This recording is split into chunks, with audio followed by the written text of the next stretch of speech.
One of the hardest things about being injured is the fact that you don't get to do what you love to do. You're not on the field on a daily basis chucking a ball about with your friends, you're not being able to play on a weekend or during the week. And so you do feel excluded from the team as much as you are part of it. And the biggest part for me was the fact that I was over in a rehab unit completely separate away from my team. But I wanted that separation because I felt like I needed to deal with the physical and the mental components of the injury I had. At the same time, I did feel really lonely because the best bit about rugby is that you're playing with your teammates and they are mates and they're friends. So yeah, it's a hard one because it's a struggle between wanting to be part of the team but not feeling part of the team. So you've got that constant battle between yourself, and you just slowly, for me, I slowly slipped further and further away from feeling part of it. No matter how hard the management or the team worked to keep me involved, I built up a barrier that got higher and higher and higher.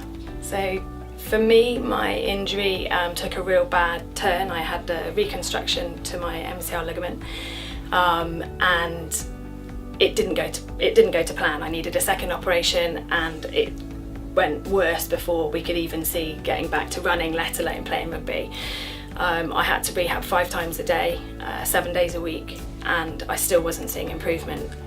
The improvement wasn't because of the physical work I was putting in, but it was because mentally I wasn't switched on. I wasn't happy. I was really low about where I was at. I was putting a lot of pressure on myself. Although I was convincing everybody else that I was okay, actually I wasn't. I didn't want to get out of bed in the mornings. I met with a doctor that didn't know me, and he was doing my physical assessment.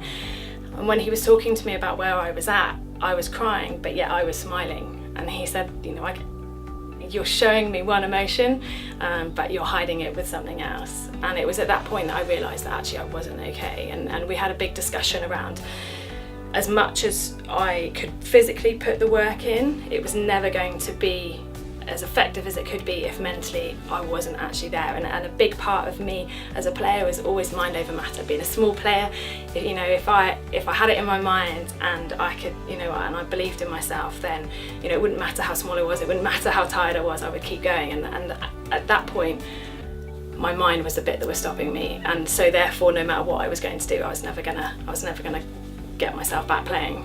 I told some of my closest family and a couple of my closest teammates, but I was quite embarrassed to say that I'd got what was classed as a mental health issue, because it was just the fact that I was feeling low. I was feeling down about the fact that I was injured. It was a difficult time, and it was on the back of a difficult 5-6 years.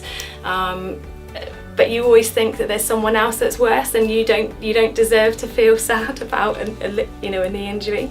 But I think as time went on, I learned to accept that actually it was the injury that was affecting me. I can hand on heart say that without having help from the RPA to go and see Cognacity and work with the team there, I wouldn't have got back playing rugby.